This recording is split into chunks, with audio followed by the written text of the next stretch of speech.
everyone. I'm Kim Bremer, your host today for another edition of BoviNews, keeping you up to date on the cattle industry's latest in technology, management, genetics, and more.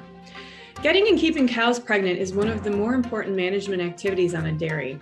Over the years, fertility has improved as genetics and management have improved, but the mission of continually improving is never done. In today's webinar, we'll hear from experts on the topic of fertility, specifically the trait of Sire Conception Rate. We'll learn how it was developed and how it can be applied in dairy breeding programs.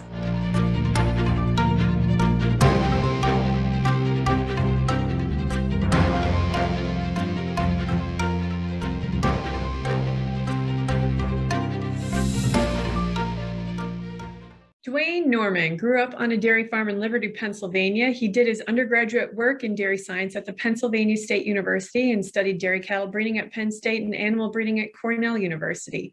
In 1970, he joined USDA in Beltsville, Maryland as research geneticist in the Animal Improvement Program's laboratory.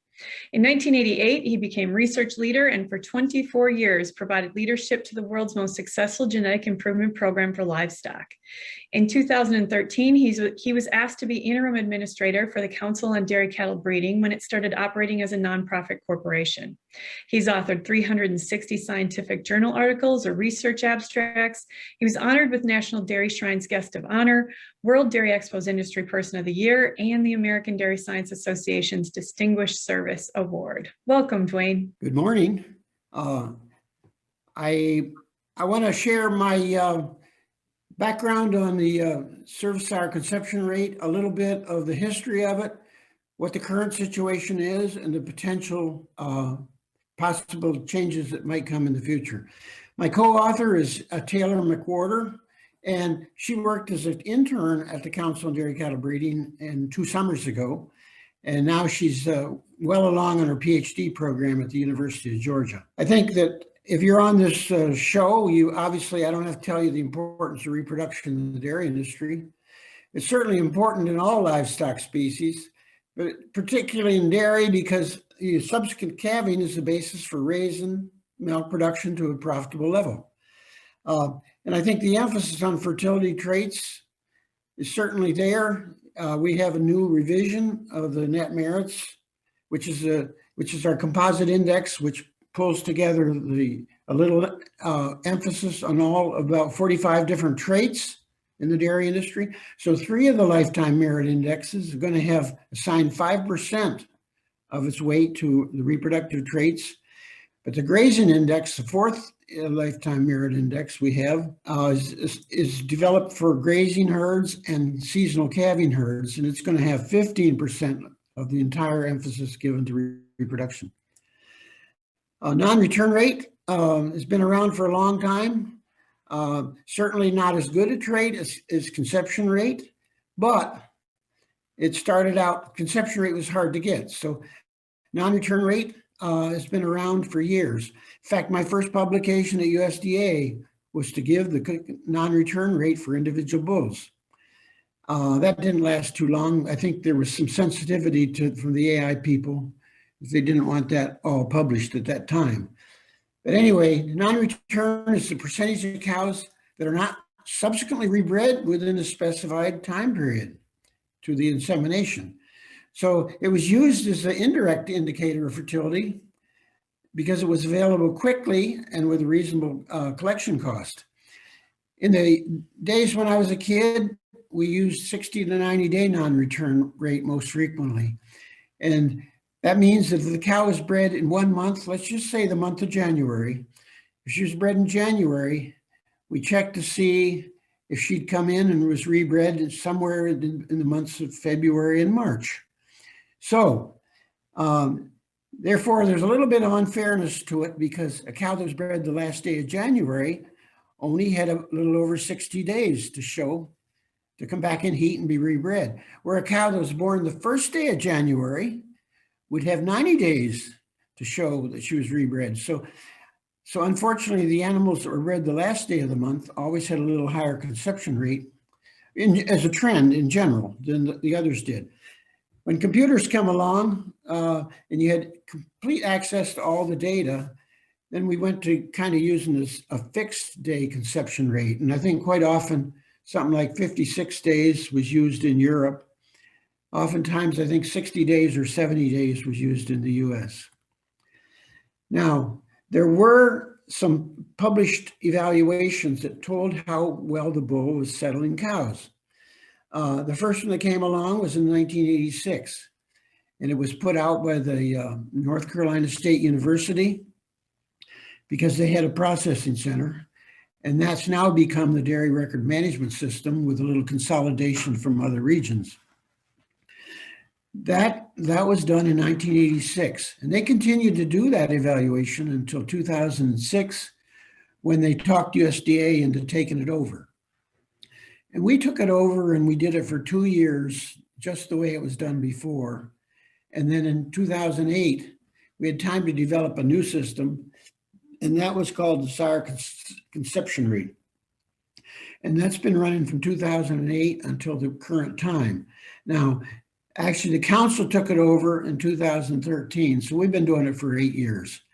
But somewhere in the middle, there was also one called the Western Bull Fertility Analysis that was put out by Agritech Analytic. And that mostly went to the herds that they processed, mostly in the Western states. And they're still doing that. There are differences in the methodology for the 3 procedures. The ERCR, the first one by North Carolina, was based on a 70-day non-return rate. It required a minimum of 300 matings, inseminations per bull, and it was only put out for Holsteins and Jerseys based on the success on the first service. Western Bull Fertility Analysis, which is now called, they call the Service Sire Fertility Summary out there.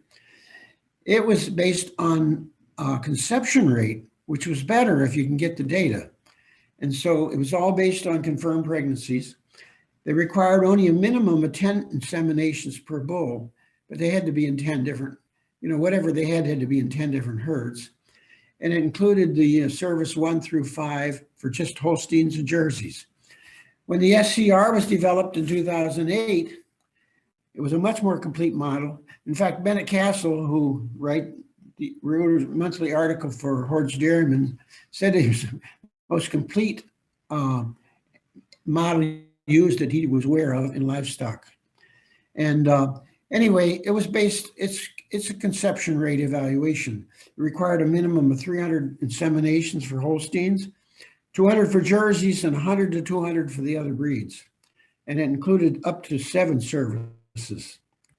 Now, why is the Sire Conception Rate, the national one, why is it considered to be based on conception rate instead of non-return rate? Well, because it uses a lot of data it has known outcomes. It's only based on AI breedings. It uses all the available information that's coming through DHI. So if you have an additional breeding, obviously the previous one wasn't successful. If you have a subsequent calving, which about maybe 70% of the animals do, and because the gestation period is very close to 280 days, all breeds except Guernseys and Brown Swiss, then you know pretty much exactly which breeding was successful. Because the standard deviation of that trait's only about 5 days. There are other coding that come in through DHI that's very helpful. When cows are in heat or estrus, sometimes some dairymen code that into the system. They also put in do not breed. If the animal's late in the middle of lactation and they decide not to keep her because she's going too long on the conception, they use a do not breed code. And so those animals have not been successful. Pregnancy checks, that's the most valuable thing that's coming in.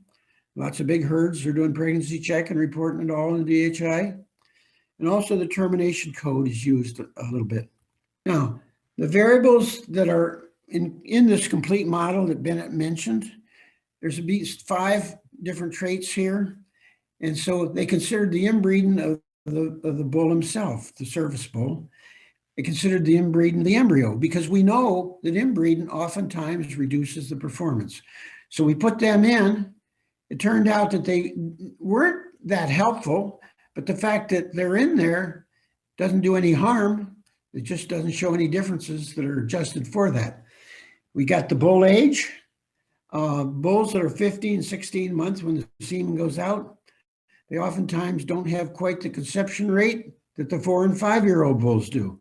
And then after that age, lots of times there's a tendency for the bull's conception to decline a little bit.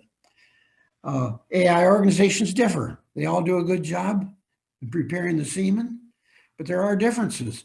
In fact, those differences might be caused by the semen processing. It might be caused by the semen distribution to the field. It might be caused by the instructions given to the dairy producers or technicians who are breeding the animals. And then you have the bull effect. Obviously, there are bull differences, and that's what we're getting at. Now, there's another set of about 6 variables here that come in, and these we call nuisance variables because they're not the fault of the bull, the service bull. They're the fault of the cow or something about the cow, the environmental effects. It might be that the herd has low fertility, or the year. There might be a problem with the year, something happened. Also, the month of the year of the mating. We know this conception is a little better in the winter months than it is in the summer. Lactation number comes into it. Service number. A cow that's being bred for the 6th service, you might not expect the same kind of success as you would in the 2nd service because that cow has had a problem right along. The age of the cow comes into it. Certainly the milk yield of that cow. We know that cows that are producing at a high level and are in negative energy balance are going to have a little more problems getting them settled. And of course, you got the cow effect. You got differences due to the cow himself. Now, how do you interpret our current sire conception rate? The SCR is the phenotypic prediction of the service bull's fertility. And so that you can identify those bulls that have higher fertility and those that have lower fertility, regardless of the source. The phenotypic prediction means it's the actual prediction you see. It's not a genetic, this is not a genetic trait because we found the genetic heritability was extremely low at about 0.1%. It's reported as conception rate on a within breed basis. In other words, within breed, all the bulls average 0. The AI bulls average 0. So a bull that has an SCR published at plus 2.0 is predicted to have a higher, 2% higher conception rate than another bull that's published with an SCR of 0.0. And so that same bull would have a 4% higher conception rate than a bull that had a published value of minus 2.0 on sire. SCR. So now the predictions certainly are more accurate with larger numbers of inseminations. And I'm going to show you a table with that coming up. But I think our next speaker, Mel, also talks about it a fair amount. Okay, we had an opportunity to compare these 3 evaluations that were available. Certainly in 2009, all 3 were available, and we actually took a look to see how they performed. So we used the January and the April evaluations in the same herds. And of course, they were done on Holsteins and Jerseys because that's the only breeds that were available in 2 of the 3 published evaluations. Processing centers, 3 of them were involved and provided data at that point in time. Now they all do. What did we find out? We found out the number of bulls evaluated was over twice as great on a new procedure than it was in either of the 2 previous published evaluations. In the Jerseys, it was about 2.5 times as great. You had a lot more bulls published. And if that's what you want, then you want to see the conception on the bulls. The more bulls you have, the better. Not only was there more bulls that were evaluated, but those evaluations were based on a lot more inseminations, which should indicate they're a lot more accurate. The SCR averaged 16.5 thousand inseminations, where the 2 previous ones were in the range of 5,000. So there was at least 3 times as many inseminations per bull. In the Jerseys, the difference was, again, it was 2.5 times higher for the ERCR. But the Western Bull Fertility Evaluation came close to rivaling it because so many Jerseys were in California area. All right. One other things we learned is that the standard deviation was greater for the SCR. We spread the bulls out. We had more confidence in the predictions, and therefore we were able to spread them out a little more. So there's maybe about 30% higher in the Holsteins, the range, than they were in the other two. In the Jerseys, there wasn't so much difference.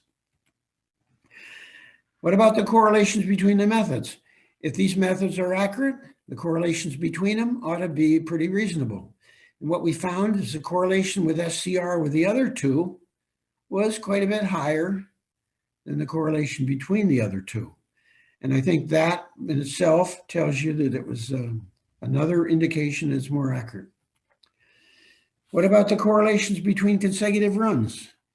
We did the correlation between January and April of that year. The SCRs had correlations, the Holsteins, of 0.98.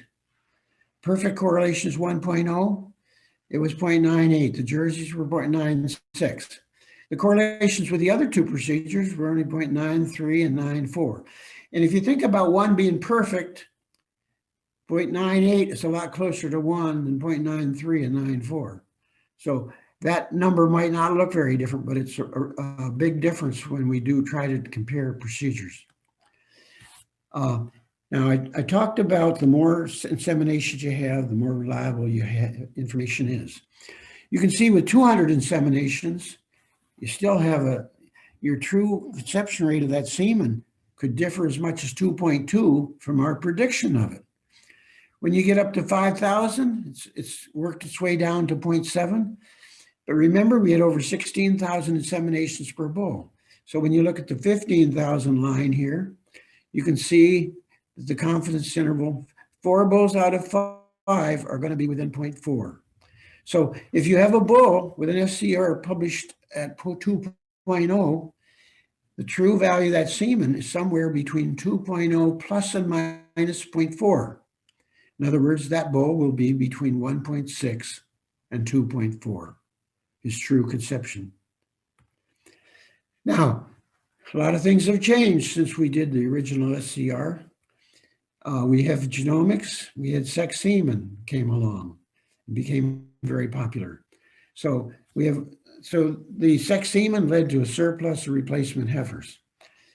A lot of the value of breeding stock decreased quite a bit. The people who were selling breeding stock, they lost quite a bit in the ability to capitalize on that income. Sale price for calves are much lower than the past, the baby calves. I know a Holstein breeder in the Midwest that was getting $20. He had, a 10,000 cow herd. He's getting $20 a bull for his Holstein bull calves. So many of the females that they didn't care for the replacements of, they got bred to the beef bulls. And what we found is the Angus bull semen, we did a research run on this. We found the Angus bulls bred to Holstein heifers at a conception rate about 53%. The Angus bulls bred to Holstein cows were at 33.8%.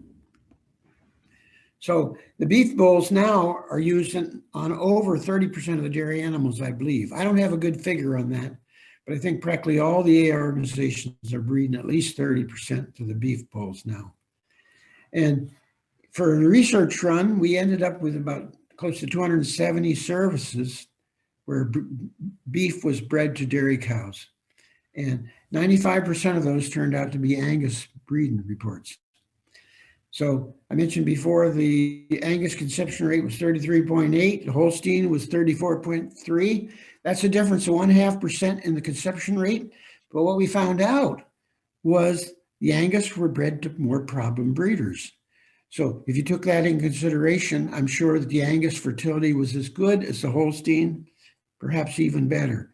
We could check that out a little closer in the future. The Angus bulls SCRs, the values that could have been published on those bulls range from minus 5.1% to plus 4.4. The Holstein bulls now they ranged much wider range. They went from minus 18 to plus 4.2. We often see the highest fertility bulls run in the range of 0.4 and 0.5. There isn't much you can do to improve that semen over its natural ability. but there sure is things you can do that will destroy the conception on it. And we usually get about 2 or 3 bulls that are less than minus 10 on conception rate. So here's some potential enhancements that could come along if the dairymen want them. We could use heifer breedings to increase the reliability of our current SCRs, because those two are, that would be helpful. A separate prediction could be done for sex semen, because individual bulls differ big time between their conception rate and their sex semen in a few cases. Huge differences. We can make available routinely the Angus service sires, which I just showed you, if enough producers want them. We've had one AI stud that requested them so far. We can make available the other beef bulls, Simmental, Limousines, but only if the DHI producers start providing the bull ID on these breeds. And we can provide SCRs more frequently, because now we have the young genomic bulls, and some people don't want to wait 4 months to see how they're settling cows. So we've had one AI stud that requested that as well. So in conclusion, what we found in the system after it was developed is that the SCR became available for over twice as many bulls as they were before in the other available procedures. The standard deviation of the Holstein SCRs was quite a bit higher, and we were more confident when we spread them out.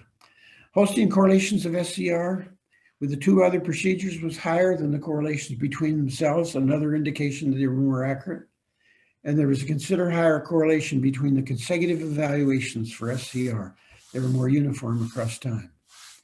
So I want to thank the dairy producers that provided all this data.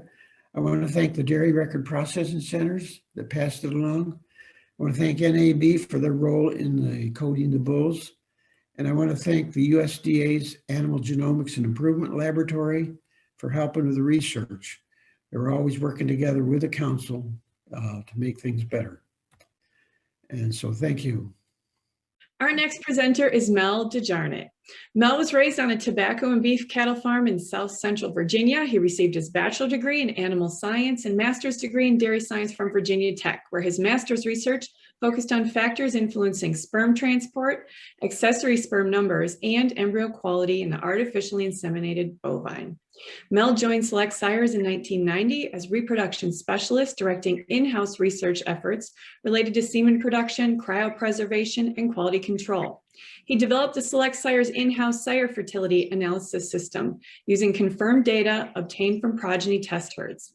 Mel is presently responsible for supervision and quality control of Select Sires semen production program with total production in excess of 24 million straws annually. Welcome, Mel.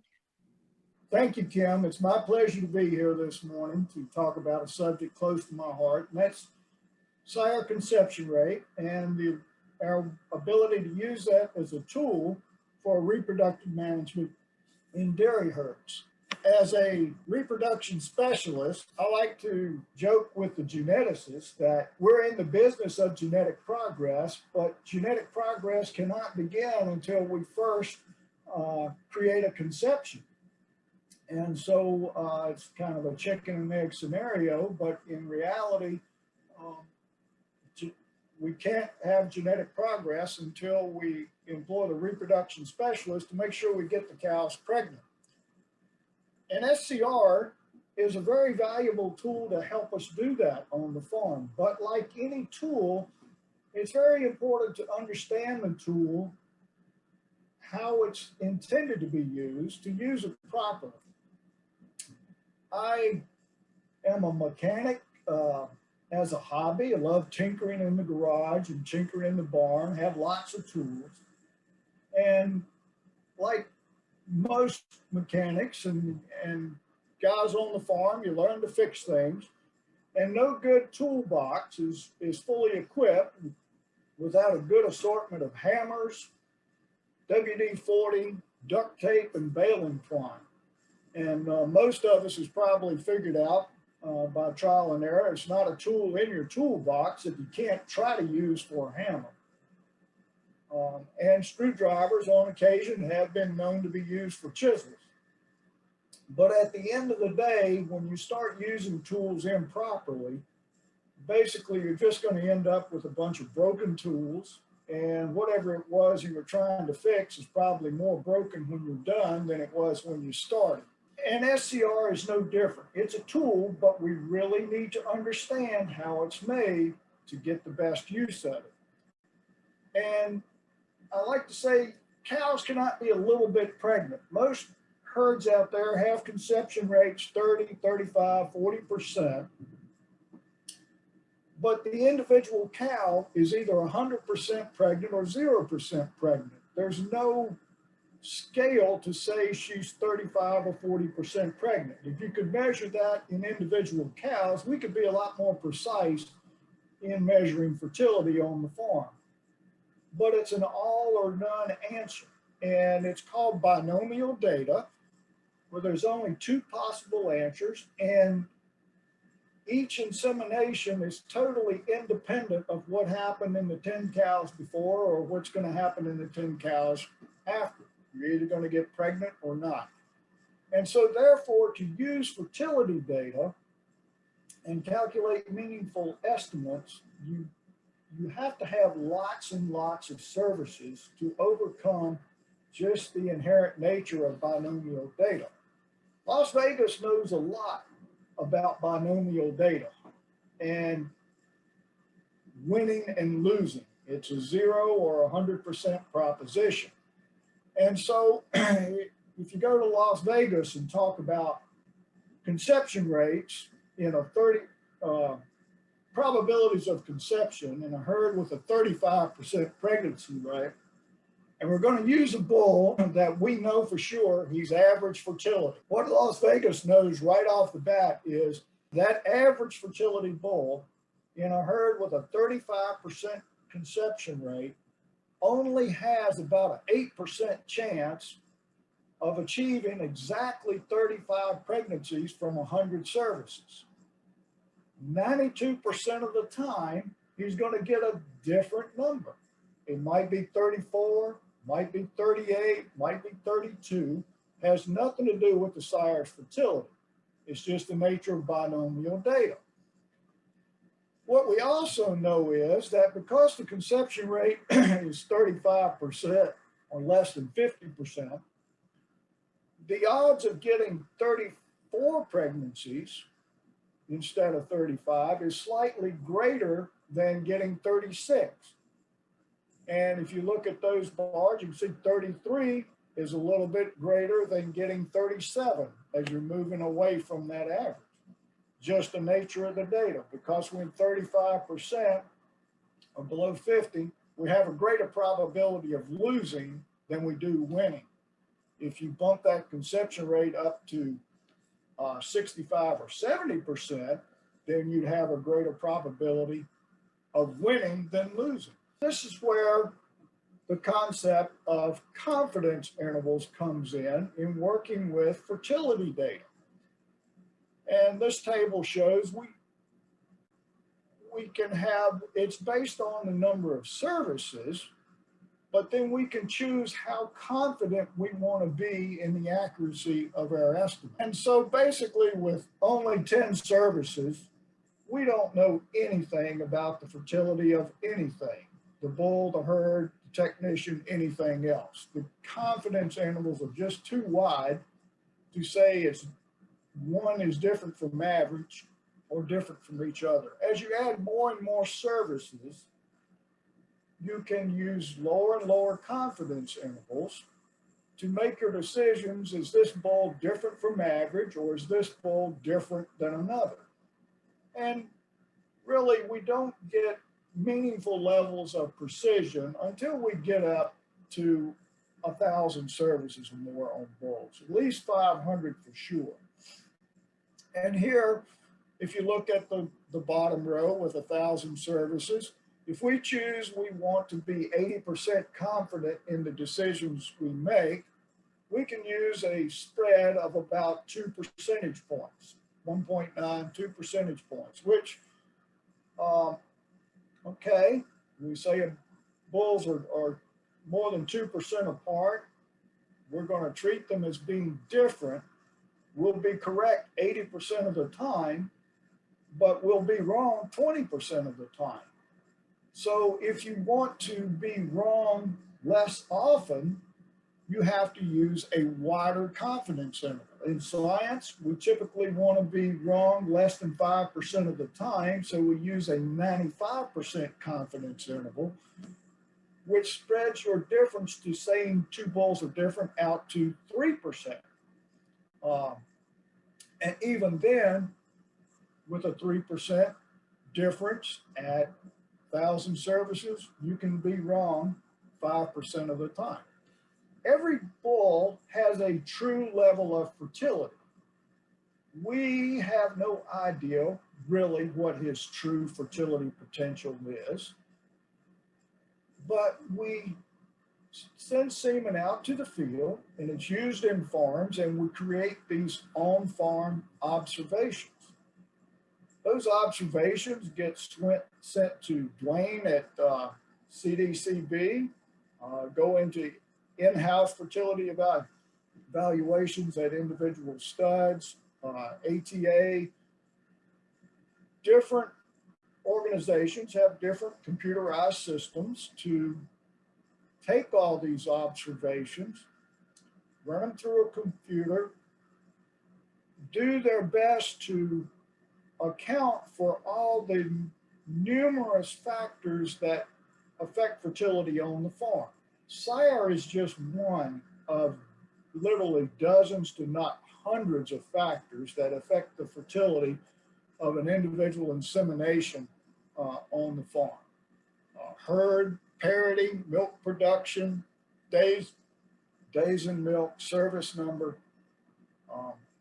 We just have a small number of factors that we can even plug into the computer compared to the total number that actually affect fertility.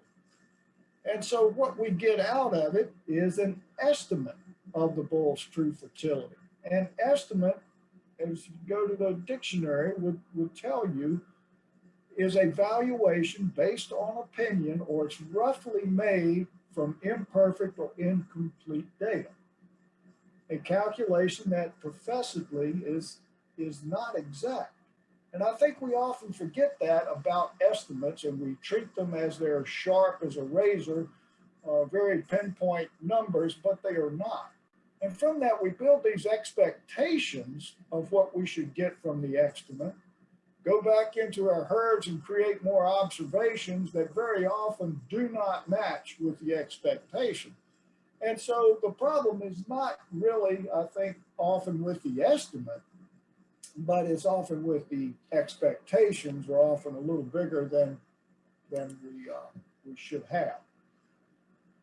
And so on this slide, I'm kind of trying to make a comparison of estimates versus expectations. I have 5 different bulls down shown here, ranging in SCR estimates from plus 5.1 all the way down to a minus 9.9. And the associated number of services with these estimates, which is calculated into I used a 90% confidence interval to show how precise we think we are in the identification of this bull's true fertility level. If you jump down to bull D, you can see with minus 3.3, he had 23,000 services, and we are 90% confident within a very narrow range that his true fertility is somewhere within plus or minus a few percentage points of that minus 3.3. Bull B, on the other hand, was plus 3.5, but only had 581 services and has a much larger confidence interval as to where we think his true fertility resides.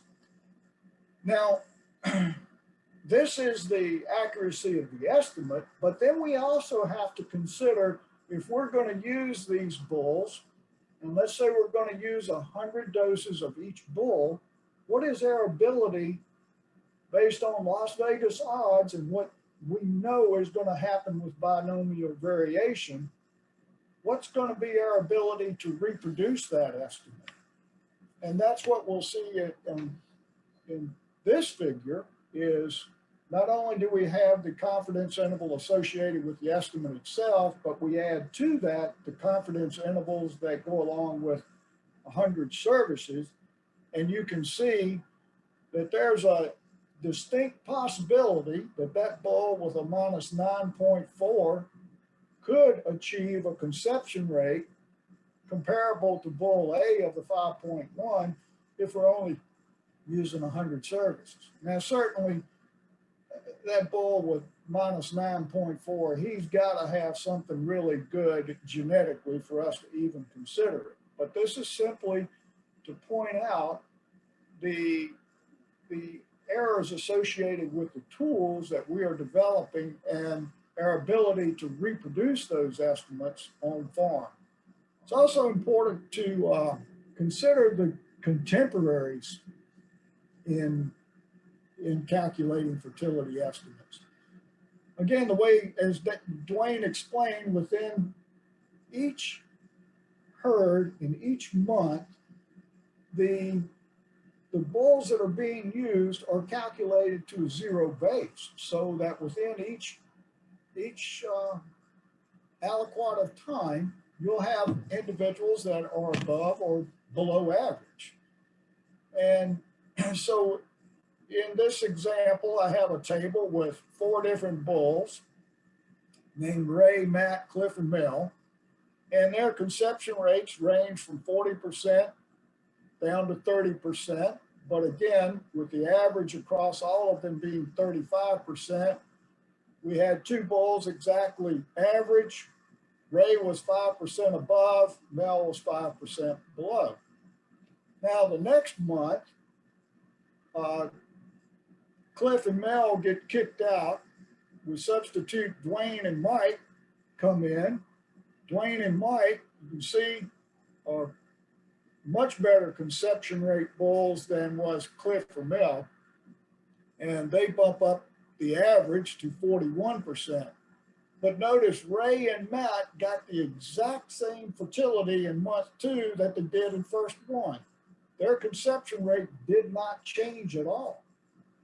But now, since they're compared against Duane and Mike, they went from being +1 or 0 to -1, from +5 and 0 to -1 and -6. Their fertility didn't change, just the contemporary group. So it's not always obvious in fertility data who's going up, who's going down, who found a different contemporary group.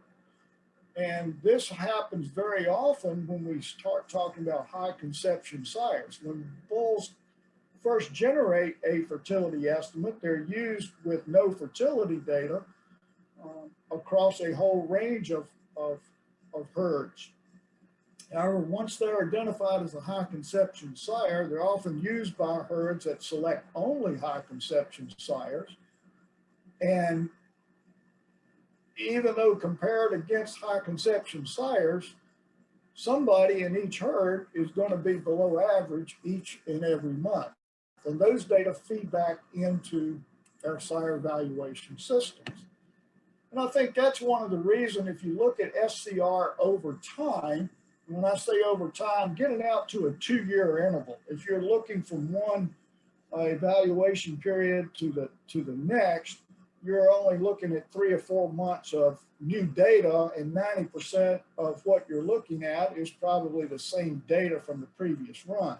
Getting out 2 years, then you have considerable amount of new data to compare to the old. And what we plot here is what was the original estimate on the x-axis on the bottom of the when the bull of the 2-year ago estimate, what was the original conception rate, and then how much did that bull change during this 2-year period? And so on the right side of the graph, you can see these are the bulls that were above average at the original estimate, but over a 2-year period, they tended to decline, go down in fertility. On the left side of the graph are the bulls that were negative 2 years prior, and over time they tend to go up. So there's a natural tendency in SCR estimates to move to the middle. Did those bulls really change in fertility, or did the data slightly over or underestimate their fertility at the onset? And then as more data was added, we see that drift to the middle. The different colors represent how many services were associated with that original estimate. And basically that affects the distance that the original estimate was from average. With higher number of services, bulls will be less extreme from the average, but it doesn't affect the trend that the same thing happens regardless of number of services over time. I like to do a fun with numbers kind of deal on occasion where I take our data set, our in-house fertility analysis system, and I rank bulls based on the odd numbered cows versus the even numbered cows. So I got the same herds, the same inseminations, the same time frame, same semen being used. We're just ranking bulls with odd cows, ranking bulls with even cows. And what we see is kind of a shotgun pattern there. Considerable amount of change. There's a good correlation, but there's a lot of discrepancies between what the odd cows and the even cows think this bull's fertility really is or should be. And on the right side is the absolute difference. You know, if you average a +5 and a -5, it's like sticking one foot in a bucket of water and ice water and one in scalding water. On the average, you should feel okay, but you don't. -5 is 5, whether it's plus or minus, just looking at the absolute value between those estimates is more enlightening to recognize that the average bull changed by 1.2%. Little over 1% difference in his deviation between the odd cows and the even cows.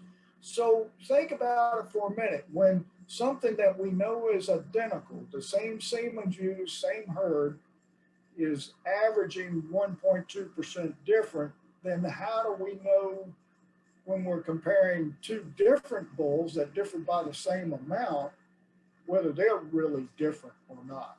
We've done a number of field trials over the years, and you know, if we're really going to compare bulls, the right way to do it is to put, you know, bulls head to head in the same herd, same lactation number, same service number, and do our best to control all those other factors that might affect fertility. Well, it's impossible to do that with SCR.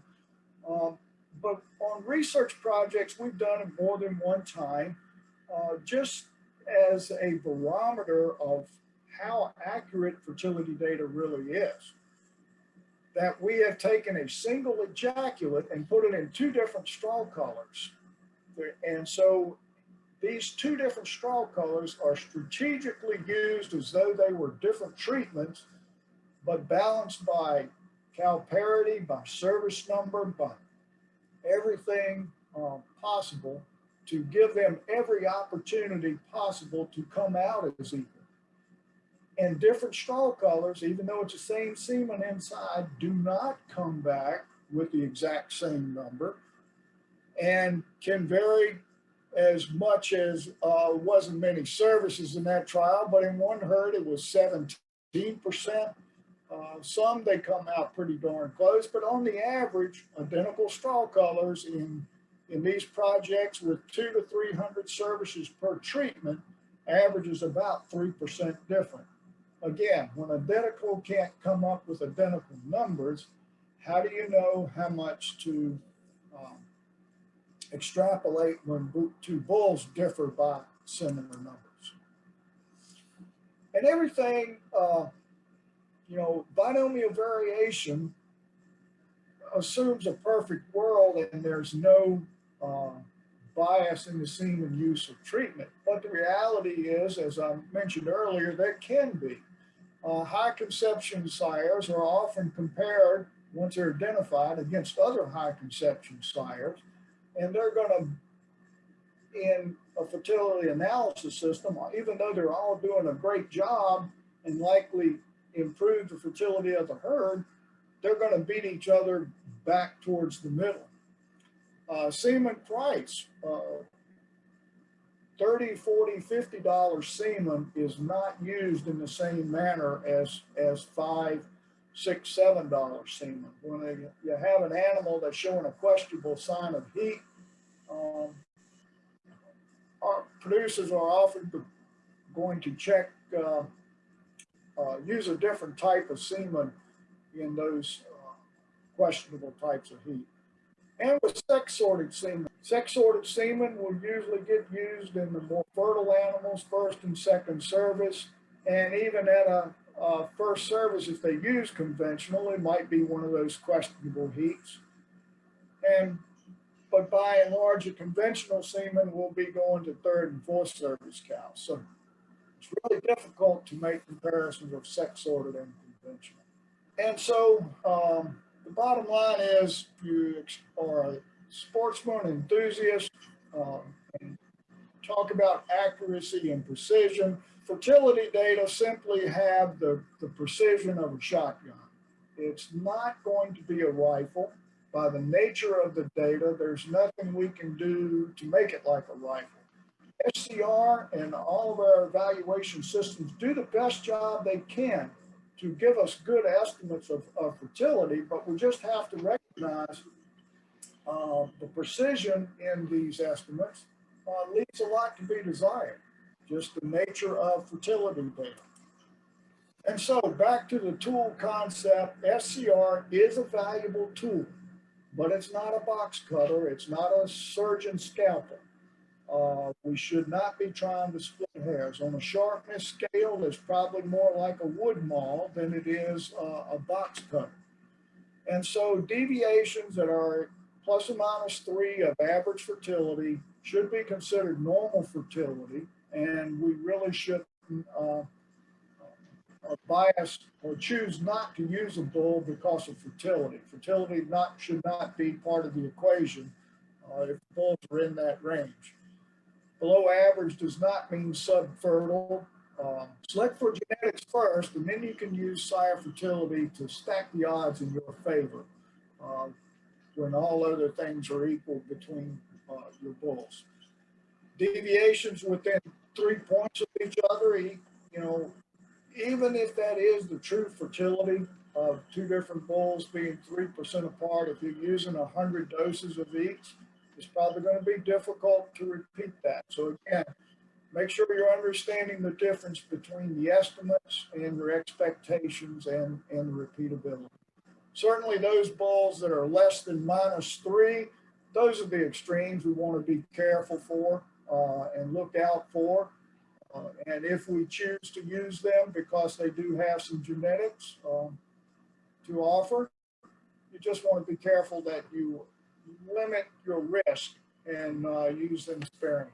So again, SCR is a valuable tool, but duct tape and baling twine are also valuable tools. And I say that in the sense that if you really truly have breeding problems in your herd, don't use SCR to fix the breeding problems. That would be equivalent to trying to use duct tape and baling twine.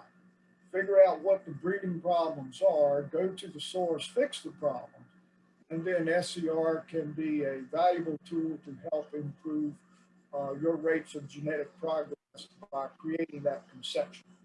Our next presenter is Sara Wesberry. Sara grew up in Tucson, Arizona, and moved to Texas to go to Tarleton State University, where she received her Bachelor's of Science in Animal Science and a Master's of Science in Agriculture and Natural Resource Sciences.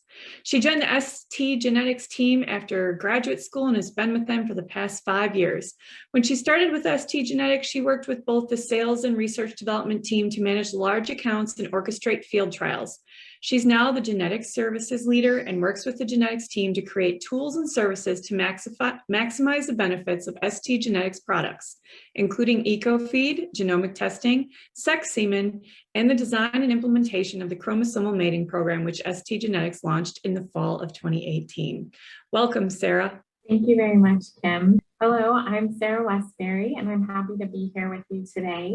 Thank you to BoviNews for allowing us the opportunity to speak on the topic of SCR. As we've already discussed, sire fertility is a very important trait when making sire selections and has been shown to vary between bulls. For my portion, I would like to discuss sex semen and sire conception rate and how to accurately compare SCR across different stud codes. There are 2 questions that I would like to answer in my presentation regarding sex semen and sire conception rate. And the first question I'd like to answer is, why are sex and conventional stud codes critical to the SCR evaluation? In theory, SCR was meant to compare conventional semen conception between bulls. And this was supposed to be controlled by the sex-sorted code. To understand how sex-sorted stud codes and conventional stud codes are utilized, we first have to understand the origin of these codes. So any bull that's marketed as Certified Semen Service, or CSS semen, has to have a National Association of Animal Breeders, or NAB number. The first part of this number is the AI unit's NAB ID. The second part is the abbreviation for the bull's breed. And then the third part of the number is each stud's unique ID for that particular bull.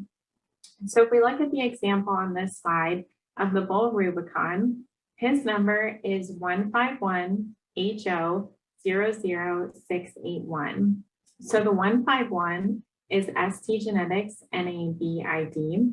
The HO, of course, represents his breed as Holstein, and 00681 is the unique ID that STgenetics has for the bull Rubicon. At the time that SCR was launched, it was known that sex-sorted semen conception rates were not comparable to conventional semen conception rates. So each stud that marketed sex-sorted semen was given another new code to be used for their sex-sorted product. In the case of STgenetics, this new code was 551. So if again we look at the example of the bull Rubicon, his new stud code looks like 551HO00681 for all of his sex-sorted products. If all parts of the data reporting system had worked the way that the industry believed that they would, then only conventional semen breedings would be compared to other conventional semen breedings in the official SCR evaluation. Even though a bull may have more than one NAB code, as we saw with the bull Rubicon, there has to be what we call a primary code that ties all parts of the database together. In 2008, when SCR began, the primary NAB code for all bulls was always the conventional stud code. And that's the point that we had some errors that occurred in the data for SCR. We saw errors occurring in the data in 2 different places before the data arrived at USDA and CDCB. So many people were not used to bulls having 2 different codes. They were more familiar with the primary or conventional stud code because that's what they saw in bull stud books and advertisements. And so even if they were using sex semen, a lot of times they would enter or write down the conventional stud code for the bull instead of the correct sex code. We also had another error occurring with herd management systems that had a default primary stud code. So in many cases, the default was supplied by the creator of the herd management software, and they only used the primary code given to them by the NAB, even though the NAB supplied both of the semen codes. So if a producer didn't pay close attention, they may enter the correct sex sorted code for a particular breeding, but the herd management software might report it as the primary stud code or conventional code. This meant that AIPL was receiving incorrect data without knowing, without any possibility of knowing that it was actually wrong.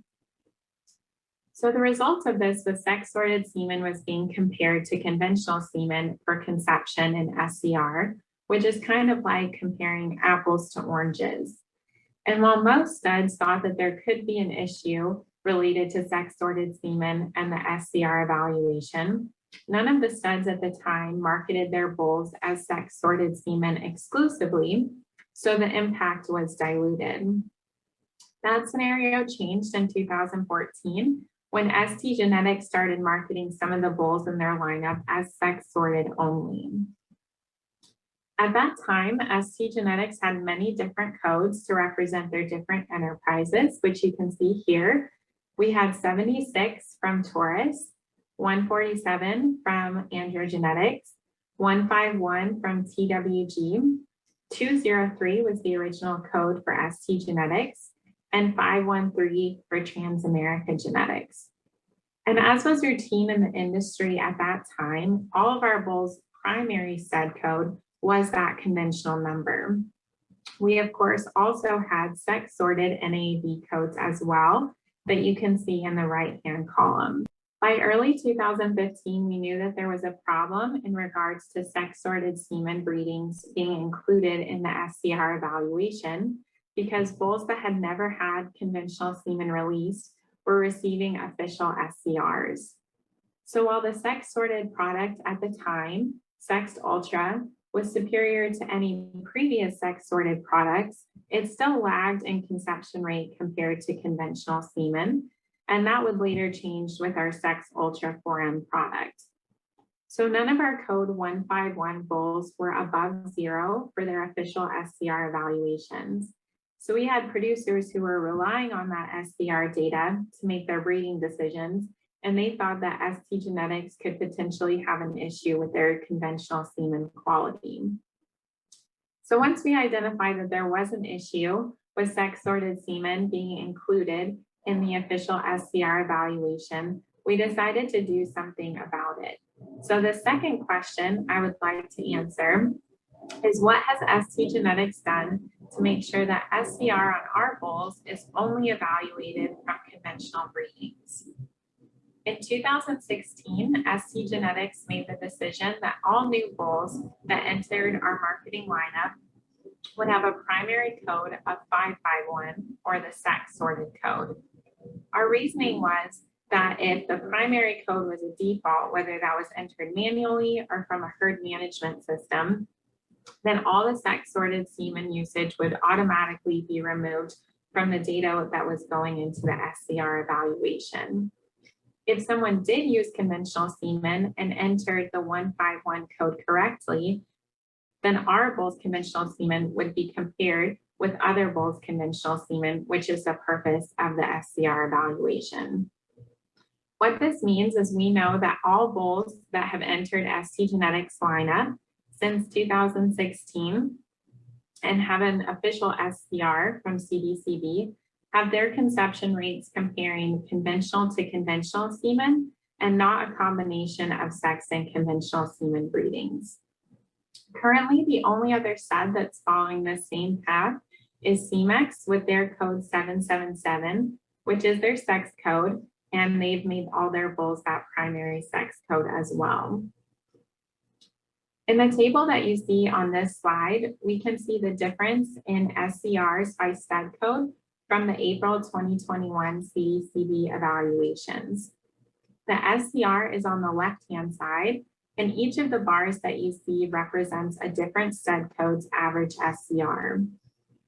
The bar that you see circled in blue represents STgenetics bulls that have entered service after 2016 and have a primary code of 551. And those bulls' average SCR is 0.51447. And this is well above the average SCR for all bulls that have received an evaluation, which is 0.001. indicating that STgenetics does not have an issue with that semen quality for their conventional product, like was thought before.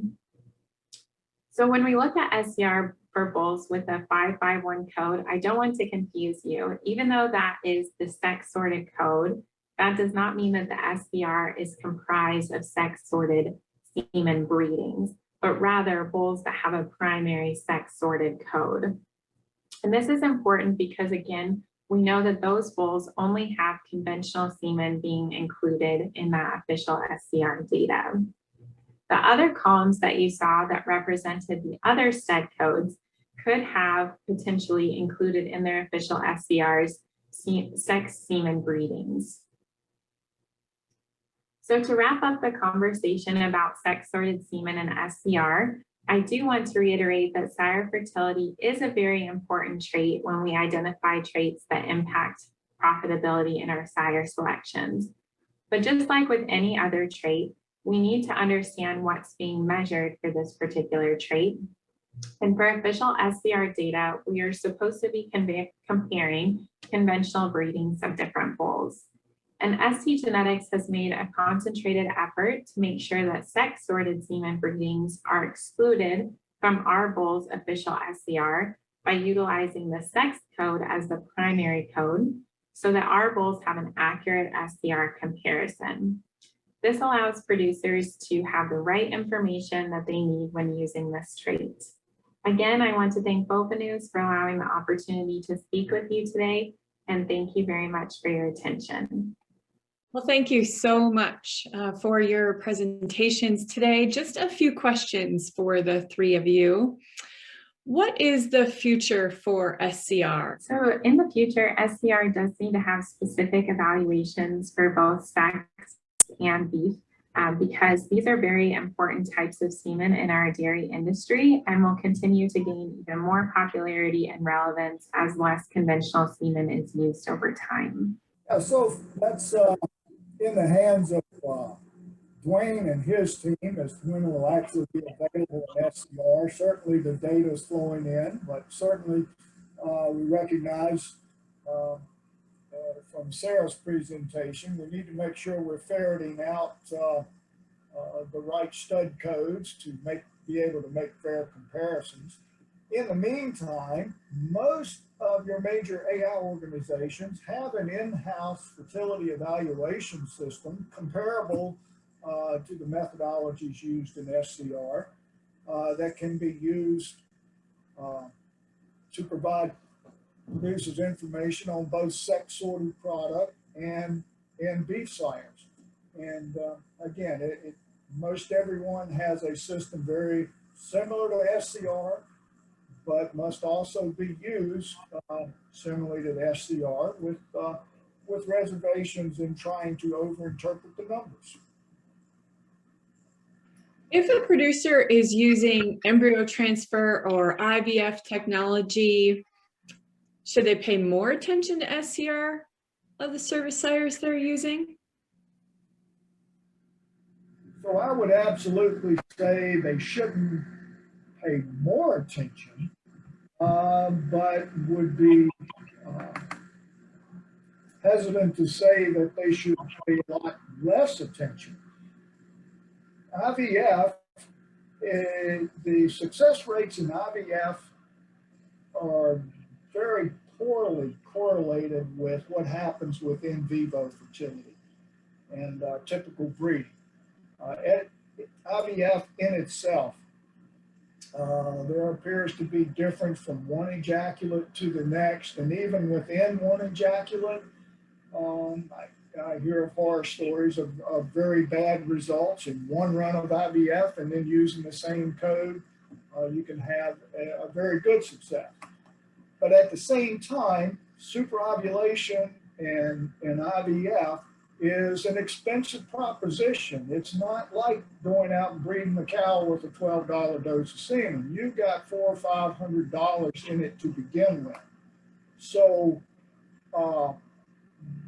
you probably, if the bull is -3 and below on SCR, you probably don't want to stack your odds in that basket unless the IVF lab, who has experience perhaps using that bull, can tell you, yeah, we've used it before and it's okay. And that can often be the case. Yeah, just to echo what Mel said, SCR in our experience, just from using it in our labs, it has limited usage in IVF just because there's some different variables affecting that conception. And so we see that since capacitation is in some ways artificial, when we're using that semen for IVF, we don't see that highly correlated with the SCR that we see for conventional breedings. Well, I think regardless of what you're doing, you care about the conception. And in fact, with some of those procedures, they're even more, expensive than the regular breedings. So I would think that it makes sense to, pay as much attention and perhaps even more. I think it'd be a big mistake to use, a bow for fertility on, the ET and the SCR or the IVS. And lastly, based on what you've presented today, what is your biggest take-home message for dairy producers? So for me, it's make sure you understand how to use your tools. If you really have a breeding problem in your herd, don't use SCR as your first choice to fix it with duct tape and baling wire. Get out your 6-point star sockets, take the system apart, fix your breeding problem first, and then you can use SCR to help stack the odds in your favor to create genetic success. Sara? The take-home message would be that sire fertility is a valuable trait to use in making sire selections, but like Mel said, you have to understand what this trait is actually doing. And so it is measuring conventional semen conception rates between bulls. And so STgenetics has taken steps to make sure that sex-sorted semen is excluded from their bulls' SCR evaluations, making that SCR data more accurate so it can be used to the best of the ability of the producers that are using it.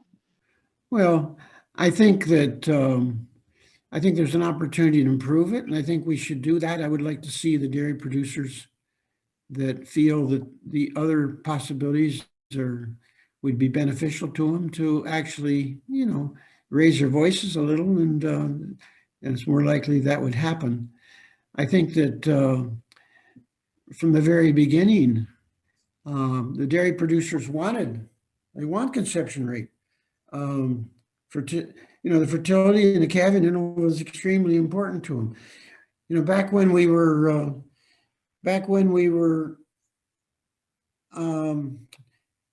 kind of ignoring reproduction, the calving interval increased 40 days and 40 years. And the dairymen were getting so much more milk, they kind of let that slip by. But it finally catches up to you, especially in the seasonal calving herds, et cetera. You can't be happy with that. And therefore, we were able to turn it around really quickly when we did use daughter pregnancy rate and productive life. We turned the picture around, and we've improved it a lot. Well, my thanks to the three of you today for joining us and sharing your invaluable expertise and experience. Don't forget to subscribe to the BoviNews channel on YouTube, find our BoviNews podcasts on your favorite listening platform, or find more information at bovinews.com. Thanks for tuning in with us today, and we'll see you next time on another edition of BoviNews.